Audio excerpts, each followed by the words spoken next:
बिस्मिल्लाहिर्रहमानिर्रहीम। एक बहुत बड़ी शिकायत हर लड़की को ससुराल वालों से होती है। यह कि ससुराल में जो उसकी ज़िंदगी है वो एक क़ैद बनकर रह गई है। मैं एक अज़ाब में मुब्तला हो गई हूँ, एक ऐसी परेशानी में मुब्तला हो गई हूँ कि जो ख़त्म होने का नाम नहीं लेती। किसी हद तक ये बात दुरुस्त है कि जब किसी लड़की की शादी होती है, वो नए घर में जाती है, वहाँ पर मुख्तलिफ़ मिजाज के लोग होते हैं। सास का मिजाज मुख्तलिफ़ है, ससुर का मिजाज मुख्तलिफ़ है, शौहर का मिजाज कुछ है।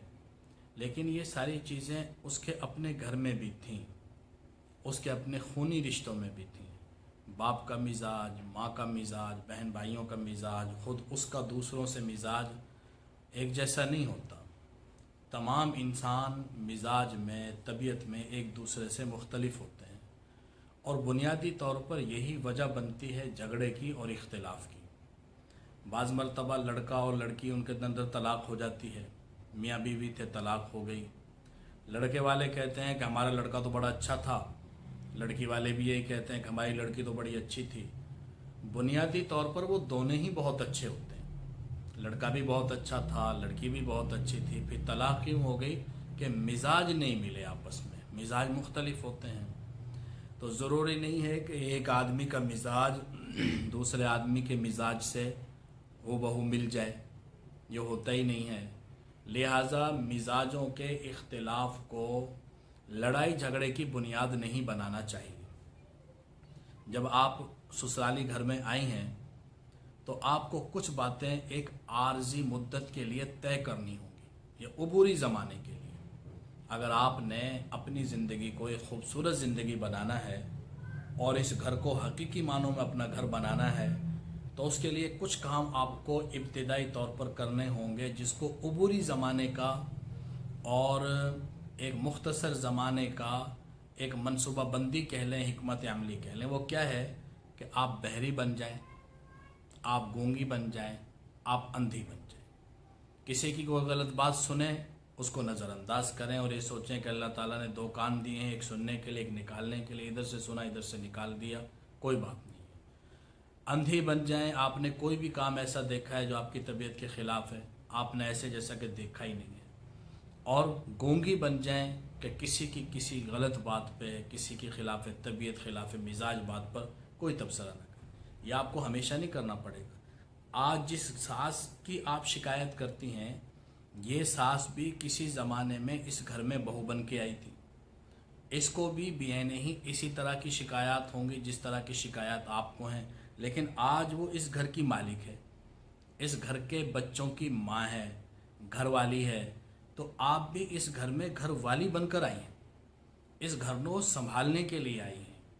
आप इस घर को अपनाएं, इस घर को अपना घर समझें और इसमें जो ख़राबियां हैं वो ये ना कहें कि सास ये ऐसी है, ससुर ऐसा है, मेरा देवर ऐसा है, मेरी नंद ऐसी है। अगर इन बातों की तरफ चली गई तो आप सारी ज़िंदगी इस घर को अपना नहीं सकेंगे। हाँ, या तो ऐसा हो ना कि आपने गुजारा नहीं करना और तलाक़ लेके खुदा ना खास्ता वापस जाना है, ऐसा तो कोई औरत नहीं चाहती है। औरत के लिए सब कुछ मुमकिन होता है, लेकिन वो तलाक़ लेना नहीं चाहती किसी भी हाल में, चाहे कितनी ही बेचारी परेशान हो, तंग हाल हो, लेकिन वो तलाक़ नहीं लेना चाहती। जब आप जुदाई भी नहीं चाहती, अपने माँ बाप के घर भी नहीं लौटना चाहती और इस घर में भी आपने शिकायत का एक अंबार जमा किया हुआ है, तो फिर ज़िंदगी आपकी कैसे इस अजाब से निकलेगी? ज़िंदगी कैसे सुकून में, आफ़ियत में, राहत में आएगी?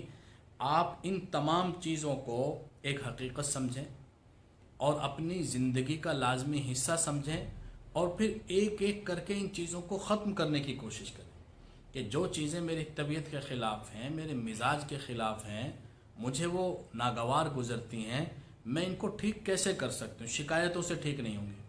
अगर आप अपने शौहर से शिकायत करेंगी, उसकी माँ की यानी अपनी सास की या अपने ससुर की, तो आप अपने एक से ज़्यादा दुश्मन पैदा कर लेंगी। शौहर वक्ती तौर पर खामोश ज़रूर रहेगा, आपको सब्र की तलकीन करेगा, लेकिन आपकी एक दर्जे में नफ़रत भी उसके दिल के अंदर जगह पकड़ लेगी। जब आप शिकायत का अंबार लगाना शुरू करेंगे तो उसका नतीजा ये निकलेगा कि हर आदमी आपसे दूर होना शुरू हो जाएगा। تو آپ نے اس گھر کو اپنا گھر بنانا ہے. یہ گھر، اس گھر میں رہنے والی نہ تو آپ کی نندوں کا ہے اور نہ آپ کے دیوروں کا ہے کہ سب بھائی بھی الگ الگ ہو جاتے ہیں. جب شادیاں ہو جاتی ہیں تو ایک عرصے کے بعد سب الگ الگ ہو جاتے ہیں. بالآخر آپ کا شوہر اور آپ کے بچے، انہوں نے زندگی گزارنی.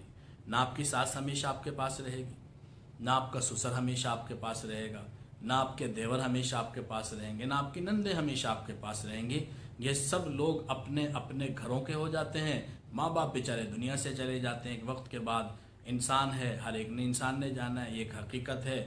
آج وہ بڑھاپے میں ہیں، ان کی باری ہے، کل کو ہم اس عمر میں جائیں گے، ہماری باری ہے. اور اس میں تو عمر کی بھی کوئی قید نہیں ہے. ایک انسان جوانی میں چلا جاتا ہے، کوئی انسان بڑھاپے میں جا کے دنیا کو چھوڑتا ہے.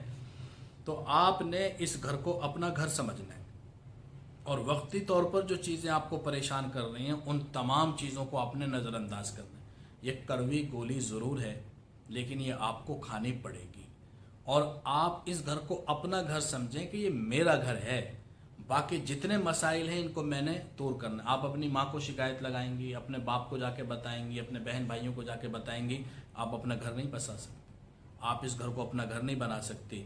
جو لڑکی شادی کے بعد اپنے ماں باپ کے گھر سے تعلق رکھتی ہے وہ کبھی بھی اپنا اچھا گھر نہیں بسا سکتی. اپنی بہنوں سے فون پہ گھنٹوں باتیں ہو رہی ہیں اور اپنے خاندان والوں کے ساتھ باتیں ہو رہی ہیں. اب آپ کا خاندان یہ ہے، اب آپ کا تعلق ان سے ہے، اب آپ کا مرنا جینا ان میں ہے. پیچھے والوں سے تعلق ہونا ضروری ہے، وہ آپ کے بہن بھائی ہیں، ماں باپ ہیں، ان کے ساتھ رابطہ رکھنا چاہیے، خیر خیریت ہونی چاہیے. لیکن اپنے دکھ سکھ نہ بانٹیں ان کے ساتھ. اگر آپ نے اپنے اندر کے دکھ ان کے سامنے رکھنا شروع کر دیے، پھر تبصرے ہوں گے، ایک دوسرے کے خلاف باتیں ہوں گی، تو سسرال میں آپ کا دل نہیں لگے گا. آپ کا دھیان اپنے ماں باپ کے گھر میں رہے گا. آپ اس گھر کو چھوڑ نہیں سکتی، وہاں جا نہیں سکتی. دل آپ نے یہاں لگایا نہیں، دل وہاں رکھا ہوا ہے. تو آپ ادھر میں معلق لٹکی ہوئی ایسی ہوں گی کہ نہ آپ ادھر کی نہ آپ ادھر کی، نہ آپ جنت میں ہیں نہ آپ جہنم میں ہیں. آپ تو درمیان میں لٹکی ہوئی ہیں.